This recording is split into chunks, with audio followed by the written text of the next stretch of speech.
ચાલો બેટા, આપણે વિદ્યુત કોષની વાત કરી દીધી હતી.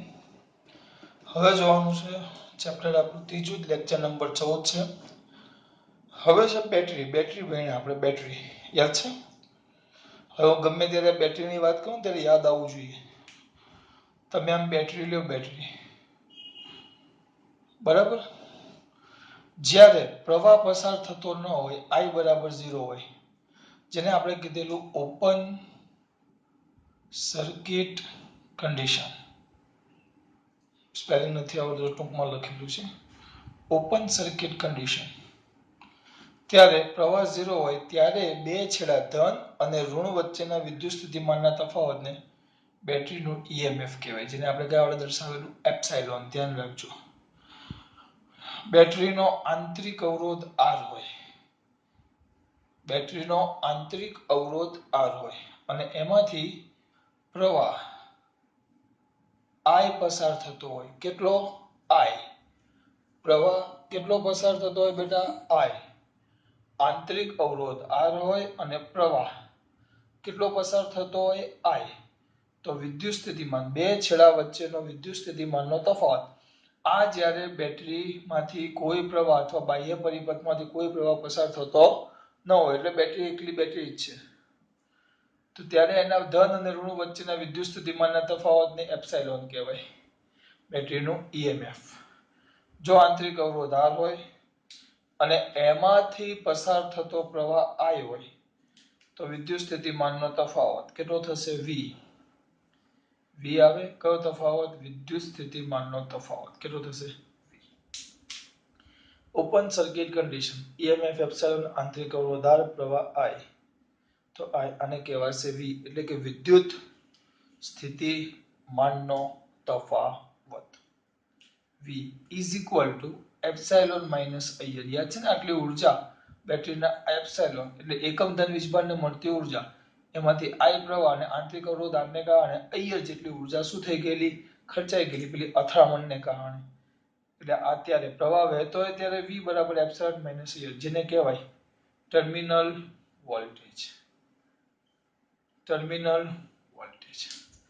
આટલું તમારે આજીવન યાદ રાખવાનું છે. આજીવન તો ન રાખવું હોય તો કઈ વાંધો નહીં, 12મું ચાલે ત્યાં સુધી તો રાખજો. આપણે આજીવન નથી કરવું, 12મું ત્યારે ત્યાં સુધી, બરાબર. આ તમારું બેટરી. આટલું યાદ રાખજો, કાલે ભણી લે એમાંથી એટલીસ્ટ આટલું યાદ હોવું જોઈએ. મેં તમને નવી ચોપડી નહીં, જૂની ચોપડીમાંથી કરાવ્યું, કારણ કે નવી ચોપડીમાં બકવાસ છે. હવે જોશું જે આપણે બેટરી ભણ્યા, બેટરી એટલે લોકો કોષ કહે છે, વિદ્યુત કોષ, જેને બેટરી પણ કહેવાય. તો વિદ્યુત કોષનું જોડાણ ધ્યાન રાખજો. વિદ્યુત કોષનું જોડાણ તો યાદ કરો, અવરોધોનું જોડાણ જોઈ લે. તો અવરોધોના 3 જોડાણ હતા: શ્રેણી, સમાંતર અને મિશ્ર. તો કોષમાં પણ એવું આવે: શ્રેણી, સમાંતર અને મિશ્ર. પહેલા અવરોધોનું શ્રેણી જોડાણ, સોરી, વિદ્યુત કોષનું. બોર્ડ ઉપર ધ્યાન ને બેટા. વિદ્યુત કોષનું શ્રેણી જોડાણ. કયા કોષનું બેટા? વિદ્યુત કોષનું. કયું જોડાણ? શ્રેણી જોડાણ. શું કરશું આપણે? વિદ્યુત કોષનું શ્રેણી જોડાણ એટલે લાઈનમાં જોડવાના. તો બે કોષોને, બે વિદ્યુત કોષોને, હવે જો બેટા અહીંયા આની વાક્ય રચના લાંબી છે, મેથેમેટિકલ સ્ટેપ છે, બરાબર. એટલે હું છે ને વાક્ય રચના ચોપડીમાંથી લખી નાખવાની. હું તમને ખાલી અત્યારે મેથેમેટિકલ સ્ટેપ અને કોન્સેપ્ટ ક્લિયર કરાવીશ, કારણ કે બધું કરવા જાવ તો બહુ મોટા મોટા પીરિયડ થઈ જશે, અને એની જરૂર નથી, અંદર તમે વાંચશો એટલે આવડી જશે, બરાબર. કોની વાત કરશું? વિદ્યુત કોષનું કયું જોડાણ જોવાનું છે આપણે? શ્રેણી જોડાણ. તો બે કોષો, જો અહીંયા ધ્યાન આપો. પહેલા આકૃતિ દોરું.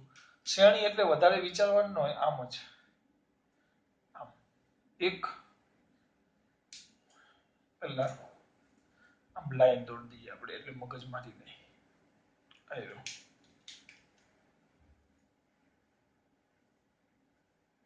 આ બે કોષો છે.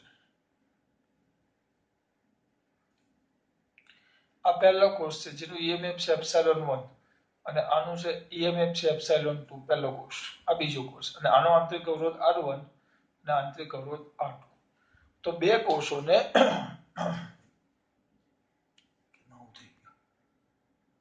બે કોષોને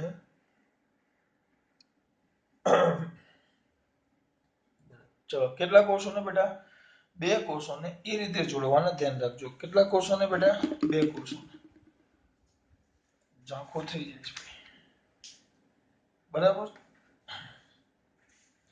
હવે આપણે બે કોષોને જોડવાના છે કેટલા બે તો અહીંયા જો બે કોષોને એ રીતે જોડવામાં આવે કે જેના બે છેડા જો એક આ ધન અને એક આ ઋણ તો આ બંને છેડા એકબીજા સાથે શું થયેલા છે જોઈન્ટ થયેલા જો આ બંને છેડા એકબીજા સાથે જોઈન્ટ થયેલા છે અને બાકીના બે છેડા એટલે આ બાકીના બે છેડા એટલે કે આ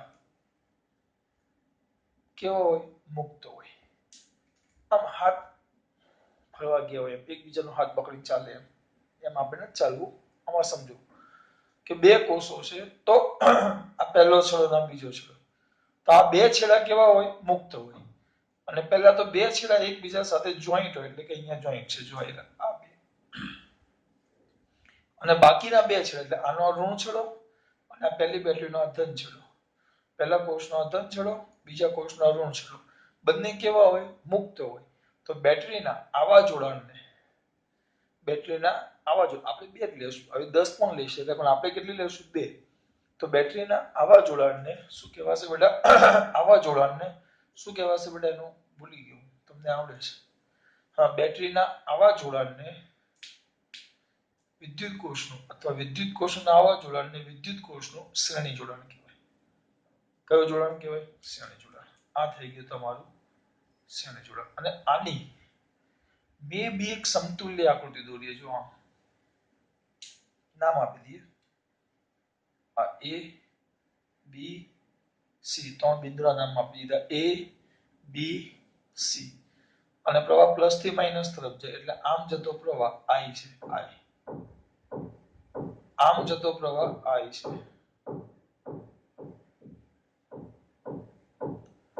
આમ જતો પ્રવાહ કયો છે બેટા આઈ હવે ખબર પડી તમને આમ જતો પ્રવાહ આઈ છે જો સમજજો હવે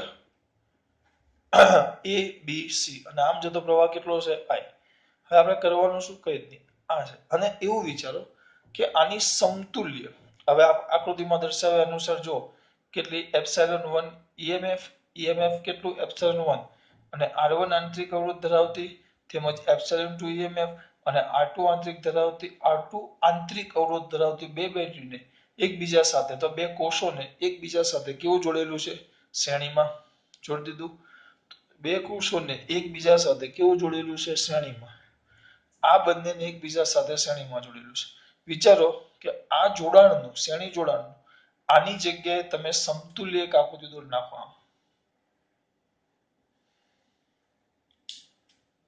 કયું આ એ આ સી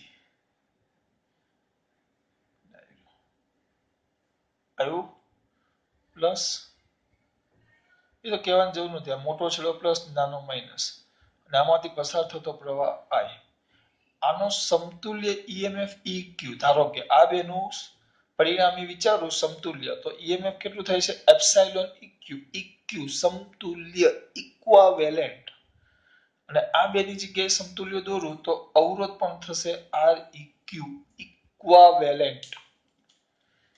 ઇક્વાવેલેન્ટ આમાં ખબર પડી બેટા આ વિદ્યુત કોષના કયા જોડાણની વાત કરી આપણે શ્રેણી જોડાણ જો ધ્યાન આપ્યું પહેલા આટલી વાત કરી પહેલા શ્રેણી જોડાણ એટલે શું કે બે કોષોને એ રીતે જોડવામાં આવે કે તેના બે છેડા એકબીજા સાથે કોઈ એક બિંદુએ જોઈન્ટ હોય અને બાકીના બે છેડા મુક્ત હોય તો તેવા જ કોષ તેવા જોડાણને વિદ્યુત કોષનું કયું જોડાણ કહેવાશે શ્રેણી જોડાણ પછી શેમાં દર્શાવ્યા અનુસાર આકૃતિમાં દર્શાવ્યા અનુસાર પહેલા એ અને બી બિંદુ છે તો એની વચ્ચે આપણે બેટરી જોડી જેનું ઈએમએફ એપ્સિલોન 1 અને આંતરિક અવરોધ R1 છે બી અને સી બિંદુ છે એની વચ્ચે આપણે શું જોડેલી છે એક બેટરી જોડેલી છે કઈ જેનું ઈએમએફ છે એપ્સિલોન 2 અને આંતરિક અવરોધ છે R2 અને આ બેનું સમતુલ્ય આકૃતિમાં દર્શાવ્યા અનુસાર એ અને સી વચ્ચેનું આ બેનું સમતુલ્ય ઈએમએફ ધારો કે એપ્સિલોન ઇક્યુ અને કેટલું હોય આર આંતરિક અવરોધ આર ઇક્યુ છે એમ આપણે ધારી લીધું હવે ધારીએ કે એ બી અને સી ત્રણ બિંદુ છે તો એ બિંદુ પાસેનો વિદ્યુત સ્થિતિમાનનો તફાવત છે વી.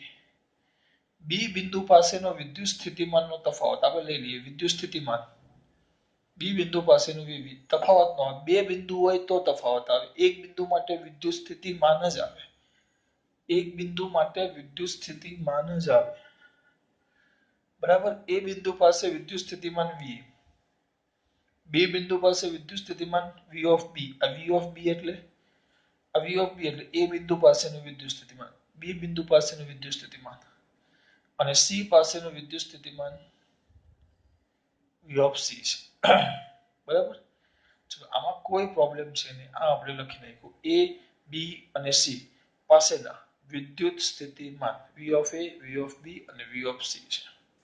હવે કરશું શું બેટા? ધીમે ધીમે આગળ જવાનું છે. બરાબર. કઈ સિમ્પલ ધીમે ધીમે આગળ વધતા જાઓ. ચલો તો હવે આ બે બિંદુઓ વચ્ચેનો વિદ્યુત સ્થિતિમાનનો તફાવત લઈએ. કયા? એ અને બી બિંદુઓ વચ્ચેનો પોટેન્શિયલ ડિફરન્સ. તો શું થાય બોલો? V of A minus V of B, V of A minus V of B. તો શું થશે? V of A minus V of B is equal to આ કેટલું છે? આ બે વચ્ચે લઈએ તો આપણે યાદ કરો અહીંયા ધ્યાન આપો.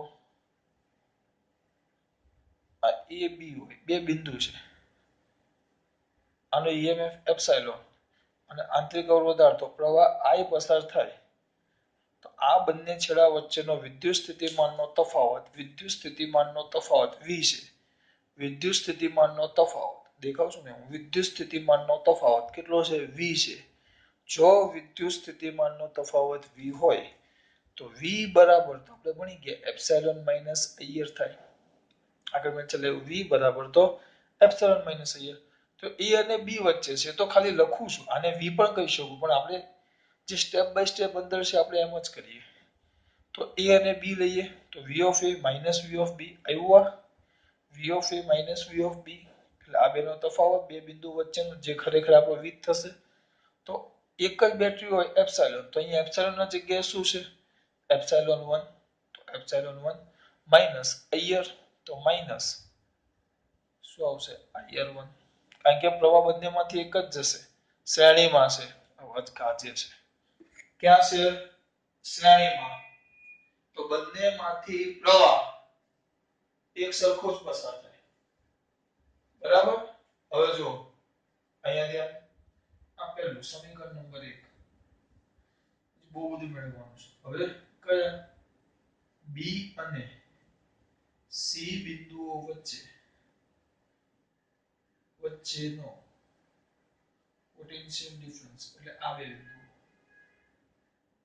તો V of B minus V of C બરાબર. ચલો ચાલુ કરો. આના જેમ પહેલા શું આવશે? V લેવું એટલે આ બંને વચ્ચેના V ગણો તો એપ્સિલોન કેટલું છે?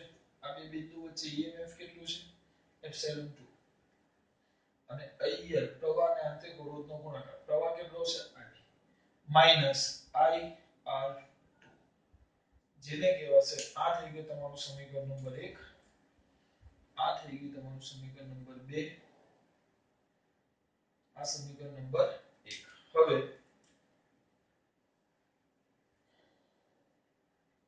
બિંદુ કયા? A અને C વચ્ચે વિદ્યુત સ્થિતિમાનનો તફાવત. ટૂંકમાં લખી નાખો. એને તો આપણે ટૂંકમાં શું કહીએ? PD potential difference. એને આપણે ટૂંકમાં શું કહીએ બેટા? Potential difference.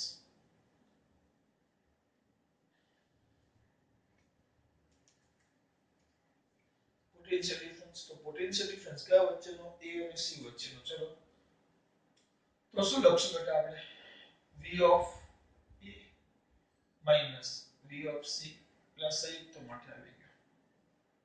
આખા માટે A અને C વચ્ચે આવ્યું. તો ઇઝ ઇક્વલ ટુ શું થાય બોલો? આપણે પહેલા કોર્સ માટે કર્યું A અને B એટલે આ બીજા કોર્સ માટે કર્યું B અને C.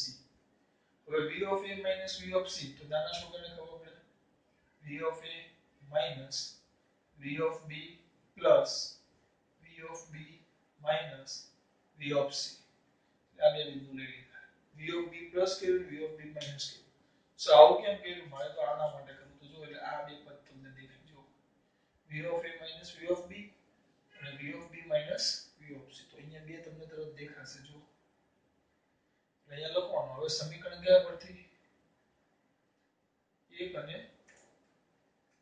તરત જ લખાય સમીકરણ કયા પરથી બેટા એક અને બે પરથી સમીકરણ કયા પરથી એક અને બે પરથી શું થાય બોલો એક અને બે પરથી કઈક તો બોલો મને દીકરો તો v of a minus v of c બરાબર આ કેટલું છે જો એપ્સિલોન 1 minus ir1 બરાબર અને આ કેટલું છે v of b minus v of c epsilon 2 plus epsilon 2 minus ir2 તો એક કામ કરો epsilon 1 plus epsilon 2 minus ir1 minus ir2 વ્યવસ્થિત લખશો epsilon 1 plus epsilon 2 minus I r1 plus આને આપણે કહી દઈએ સમીકરણ નંબર 3 વળી આકૃતિ એ લીધી આપણે આ એ છે એવું વિચાર આને અલગ કરવા માટે બી લખતા ફાવે આની નાની એમ અલગ વાત કરું છું વળી આકૃતિ બી પરથી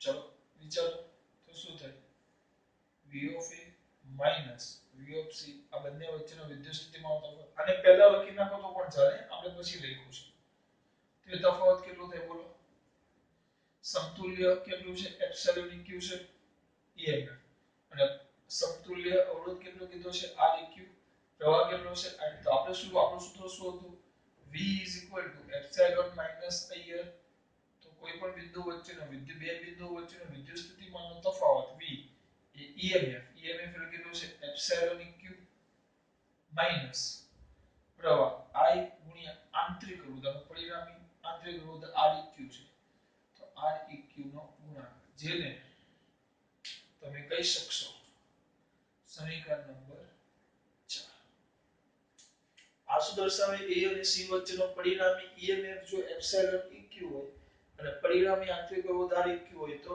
આ પદ આવે અને આ રીતે વિચારો બે બેટરી જોડેલી હોય તો આ પદ આવે પણ a અને c બંને વચ્ચેના વિદ્યુત સ્થિતિમાનના તફાવત તો કેવા હોવાના સરખા એટલે સમીકરણ કયા પરથી બેટા 3 અને 4 પરથી ધ્યાન રાખજો તો શું થશે બોલો v of s સીધા સરખાવ બંનેની ડાબી બાજુ એકા બાજુ અને એકા બાજુ સરખી છે જો ડાબી બાજુ તો જમણી બાજુ કેવી થશે એક સરખી તો સિમ્પલ ડાયરેક્ટ જ જો આ બે સરખા આ સરખો તો કયા આ બે બેટરી જે છે એના સરવાળાના જગ્યાએ આના આ સરવાળાના જગ્યાએ આ પદ છે એટલે એના પરથી શું થશે એપ્સિલોન eq પરિણામી કોષનો પરિણામી emf એ બંનેના emf ના કોના જેટલો થાય સરવાળા જેટલો અને આંતરિક અવરોધ Req એ પણ બંને કોષોના આંતરિક અવરોધોના સરવાળા જેટલો જ થાય જો આ બે પદ સરખાવ્યા બે અથવા સમીકરણોને સરખાવતા થઈ ગયું જો એટલે યાદ રાખવાનું કે બે કોષોને શ્રેણીમાં જોડવામાં આવે તો બે કોષો હોય તો પરિણામી emf એ દરેક કોષના emf ના સરવાળા જેટલો જ થાય દરેક કોષના emf સ્વતંત્ર emf હોય એ બધાના સરવાળા જેટલો થાય અને આંતરિક અવરોધોનો પણ સરવાળો જ થાય આંતરિક અવરોધોનો પણ સરવાળો જ થાય આ વસ્તુ ભૂલવાની નથી ધ્યાન રાખજો આ વસ્તુ ભૂલવાની થતી નથી બંનેનો સરવાળો જ થાય આમ ગણો કે આમ ગણો બંનેનો સરવાળો જ થાય બરાબર હા બે સર પણ n કોષો હોય તો સર બે ના જગ્યાએ n કોષ હોય તો n કોષ કે જેના ઈએમએફ ચલો અહીંયા દેખાશે કે બાજુ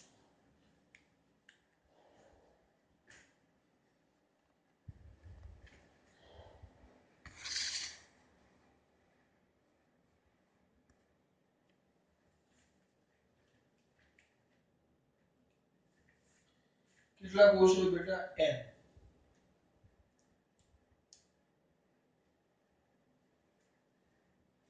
જો n કોષ અહીંયા લઈએ આપણે આ તો મેં બે લીધા પણ આના જગ્યાએ n કોષ હોય તો n કોષ જેના ઈએમએફ હું સરળ આપણે ટૂંકમાં લખું છું epsilon 1 epsilon 2 up to epsilon n છે અને ઈએમએફ આટલા છે અને એનો આંતરિક અવરોધ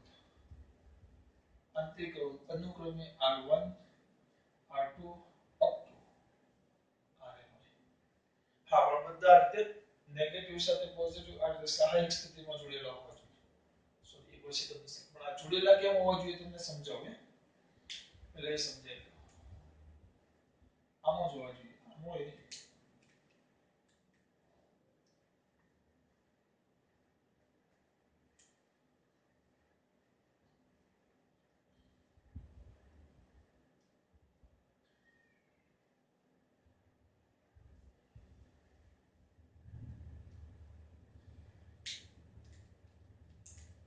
epsilon 1 R1 epsilon 2 R2 epsilon 3 R3 આમાં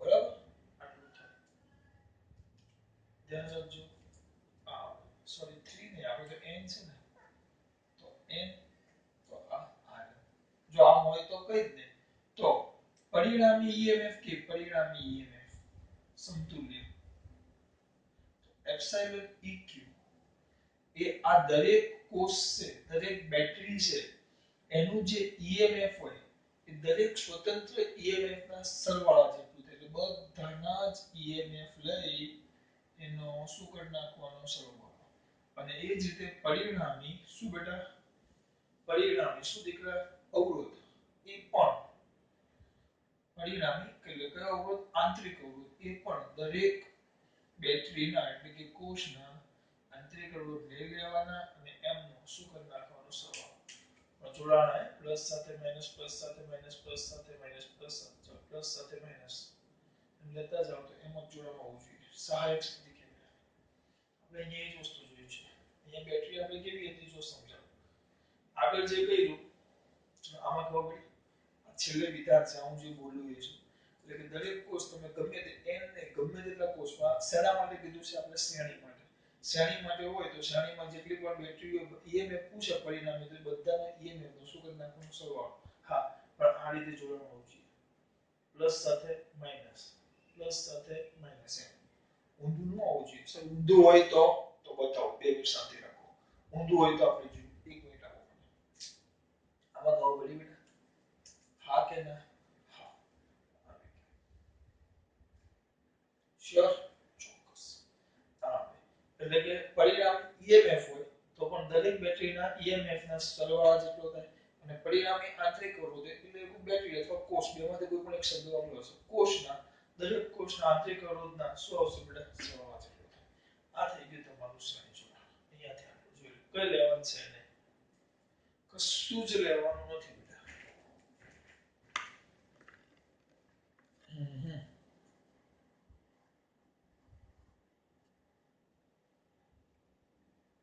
બરાબર હવે થોડું જો તમે અહીંયા જો આ બેટરી હતી અહીંયા દેખાય તમને તો આ પ્લસ સાથે માઈનસ બરાબર હવે એના જગ્યાએ આ મૂકી નાખું છું આમ થાય અહીંયા જોજો અહીંયા મૂકી દોરું છું કદાચ આવું બને આવું શક્ય આવું બેટરી આમ હોય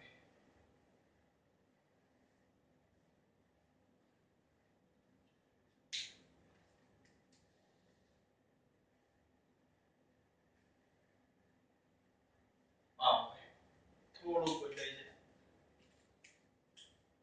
એપ્સિલોન 1 એપ્સિલોન 2 પ્રવાહ આપણો હા પણ આમાં એક વસ્તુ લખવું પડે કારણ કે એક પ્લસ ઊંધું છે એટલે એટલે આપણે કમ્પલસરી લખવું પડે કે એપ્સિલોન 1 એ એપ્સિલોન 2 કરતા મોટા છે. કોઈ પણ માઈનસ આવે ત્યારે દર્શાવવું પડે કે મોટી બેટરી કોણ છે. કે મોટી બેટરી દર્શાવો તો મોટી બેટરીમાંથી પ્રવાહ હંમેશા નાની બેટરી તરફ જાય. એટલે પ્રવાહ મોટી બેટરીમાંથી બહાર આવતો દર્શાવવો પડે. એટલે આમાં દર્શાવવું પડે કે મોટી કોણ એપ્સિલોન 1. તો પ્રવાહ આપણો આમ આવશે જો આઈ. આમ પ્રવાહ આઈ આવે છે. બરાબર? પ્રવાહ આઈ આમ આવે છે. આનો આંતરિક અવરોધ જે છે એ R1 છે. આનો આંતરિક અવરોધ R2 છે. આ બિંદુ આપણો A,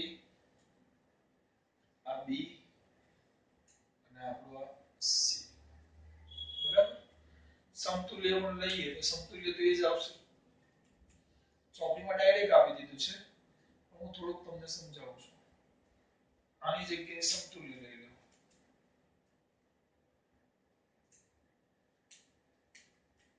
A અને C છે. એપ્સિલોન EM બરાબર એપ્સિલોન EQ અને REQ. એપ્સિલોન EQ અને REQ બાજુમાં જેવી બેઠી આકૃતિનો ફરક જોજો. આમાં છે આમાં પ્લસ માઈનસ તો પ્લસ સાથે માઈનસ છે. જ્યારે જ વસ્તુ આમાં જુઓ આવ્યું જો તો આ પ્લસ તો માઈનસ માઈનસ જોડાણ તો આને સહાયક સ્થિતિ કહેવાય. બેટરીની સહાયક સ્થિતિ કહેવાય. એટલે આ જે જોડાણ કહેવાય ને એને વિરોધક સ્થિતિ કહેવાય. વિરોધક ધ્યાન રાખજો અને વિરોધક સ્થિતિ કહેવાય. અને આ સહાયક સ્થિતિ કહેવાય. ભૂલ ન થવી જોઈએ. આ સહાયક સ્થિતિ કહેવાય. અને આ જે છે ને આ પ્લસ સાથે માઈનસ એવું એ વિરોધક સ્થિતિ કહેવાય. એટલે આ બે એક જ વસ્તુ છે. હવે આ રીતે એમાં ડાયરેક્ટ આપી દીધું છે પણ હું તમને સમજાવીશ. થોડુંક ધ્યાન આપજો. હવે અહીંયા પહેલા એ અને આના વચ્ચે નક્કી કરો. ચલો શું આવશે બોલો ફટાફટ.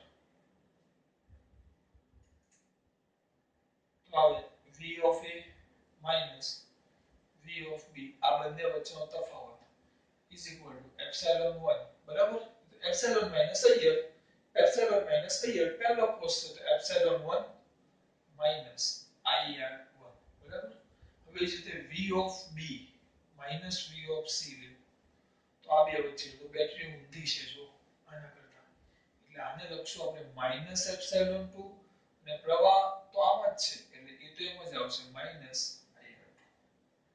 અહીંયા કેમ માઈનસ કર્યું કારણ કે આના કરતા એના છેડા ઊંધા છે. બરાબર? એટલે ઋણ જોડેલા હોય તો માઈનસ એપ્સિલોન 2 આવે. બસ અને આ તમારી આકૃતિ A પરથી લીધું આપણે. આ મેં આકૃતિ A પરથી લખ્યું. હવે આકૃતિ B પરથી લખવાનું થાય.